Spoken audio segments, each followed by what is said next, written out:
Social media ഇൻഫ്ലുവൻസറായ ജാസ്മിൻ ജാഫറിനെ അറിയാത്തവര് ചുരുക്കമായിരിക്കും. കഴിഞ്ഞ വർഷം മാർച്ചിൽ ആയിരുന്നു ബിഗ് ബോസ് മലയാളം സീസൺ 6 ആരംഭിച്ചത്.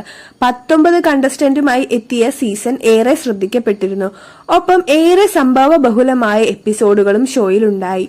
ഒടുവിൽ ജിൻഡോയാണ് ബിഗ് ബോസ് മലയാളം സീസൺ 6 വിജയിയായത്. ഫൈനൽ 5-ൽ ജാസ്മിൻ ജാഫറും ഉണ്ടായിരുന്നു. ഷോ അവസാനിച്ചതിനു ശേഷം യാത്രകളും സോഷ്യൽ മീഡിയയും ഒക്കെയായി സജീവമാണ് ജാസ്മിൻ ജാഫർ. പങ്കുവയ്ക്കുന്ന പോസ്റ്റുകൾ ശ്രദ്ധ നേടാറുമുണ്ട്. ഇപ്പോഴിതാ തായ്ലൻഡ് യാത്രയിലാണ് ജാസ്മിൻ. ഒപ്പം സുഹൃത്തായ ഗബ്രിയുമുണ്ട്. ഇവിടെ നിന്നുള്ള ഫോട്ടോകളും വീഡിയോകളുമാണ് ജാസ്മിൻ പങ്കുവയ്ക്കുന്നത്. ഇതിൽ ഷോർട്സ് ധരിച്ചൊരു വീഡിയോയാണ് ഇപ്പോൾ ശ്രദ്ധ നേടുന്നത്. ബീച്ച് സൈഡിൽ നിന്നുമുള്ള വീഡിയോ മറ്റൊരാളുടെ കണ്ണിലൂടെ എന്നെ തന്നെ വിലയിരുത്താതിരിക്കാൻ എനിക്ക് വളരെ സമയമെടുത്തു എന്നാണ് വീഡിയോയ്ക്ക് ജാസ്മിൻ നൽകിയ ക്യാപ്ഷൻ. വീഡിയോ പുറത്തു വന്നതും വലിയ വിമർശനങ്ങളാണ് ജാസ്മിന് നേരെ ഉയരുന്നത്. വസ്ത്രധാരണത്തെക്കുറിച്ചാണ് വിമർശനം ഏറെയും. മുൻപ് ജാസ്മിൻ നടത്തിയ പരാമർശങ്ങൾ അടക്കം ഉയർത്തിക്കാട്ടിയാണ് വിമർശനം. ഇതിൽ ഗബ്രിക്കൊപ്പമുള്ള വീഡിയോയ്ക്ക് താഴെ വന്ന മോശം കമന്റുകൾക്ക് ജാസ്മിൻ ചുട്ട മറുപടിയും നൽകുന്നുണ്ട്.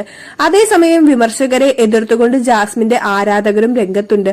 ജീവിതം ആസ്വദിക്കൂ എന്നാണ് അവർ പറയുന്നത്. ബിഗ് ബോസിൽ വെച്ച് വലിയ വിമർശനങ്ങളും നേരിട്ടിട്ടുണ്ട്. അതെല്ലാം തരണം ചെയ്ത് മുന്നേറുന്ന ജാസ്മിനെ പ്രശംസിക്കുന്നവരും കൂടുതലാണ്. ഇത്രയേ ഉള്ളൂ ഇന്നത്തെ നമ്മുടെ വീഡിയോ. അപ്പോൾ ഇതുപോലത്തെ വീഡിയോസിനായി നമ്മുടെ ചാനൽ എല്ലാവരും ഒന്ന് സബ്സ്ക്രൈബ് ചെയ്ത് സപ്പോർട്ട്